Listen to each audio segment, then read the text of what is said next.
Day of grade 7, and Hauling Hood is convinced that his teacher hates him.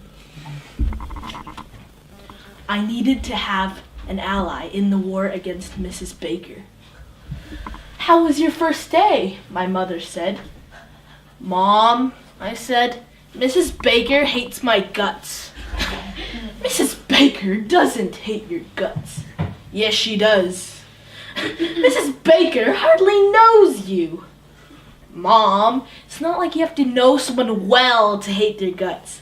You don't sit around and have a long conversation and then decide whether or not to hate your guts. You just do, and she does." "I'm sure that Mrs. Baker is a fine person, and she certainly does not hate your guts." How do parents get to where they can say things like this? I guess they can't help it.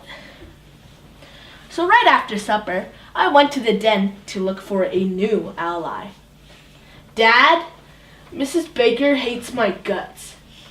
"Can't you see that the television is on and that I'm watching Walter Cronkite?" he said. We listened to Walter Cronkite until CBS finally threw in a commercial. "Dad, Mrs. Baker hates my guts." "What did you do?" he said. "I didn't do anything. She just hates my guts." "People don't just hate your guts unless you do something to them. So what did you do?" "Nothing." "This is Betty Baker, right?" "I guess." "The Betty Baker who belongs to the Baker family." "I guess she belongs to the Baker family." "The Baker family that owns the Baker Sporting Emporium." "Dad, she hates my guts." "The Baker Sporting Emporium, which is about to choose an architect for its new building and which is considering Hood and Associates among its top 3 choices."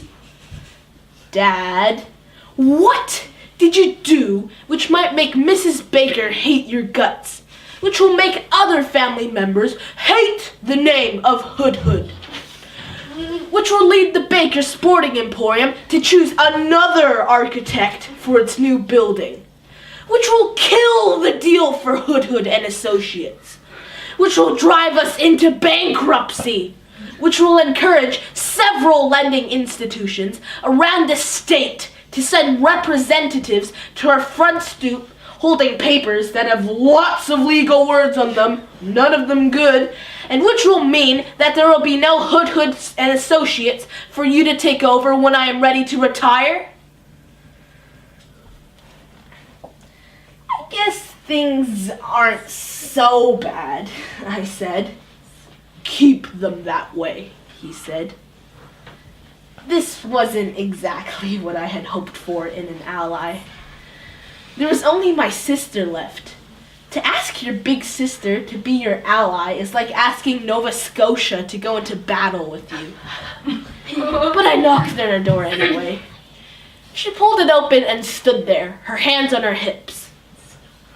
"Mrs. Baker hates my guts," I told her. "So do I," she said. "I could use some help with this." "Ask Mom. She says that Mrs. Baker doesn't hate my guts." "Ask Dad." Silence. "Oh," she said, "it might hurt like a business deal, right? So she won't help that son who is going to inherit Hood and Associates." What am I supposed to do? "If I were you, I'd head to California," she said. "Try again." She leaned against her door. "Mrs. Baker hates your guts, right?" I nodded. "Well then, Hauling, you might try getting some." And she closed the door.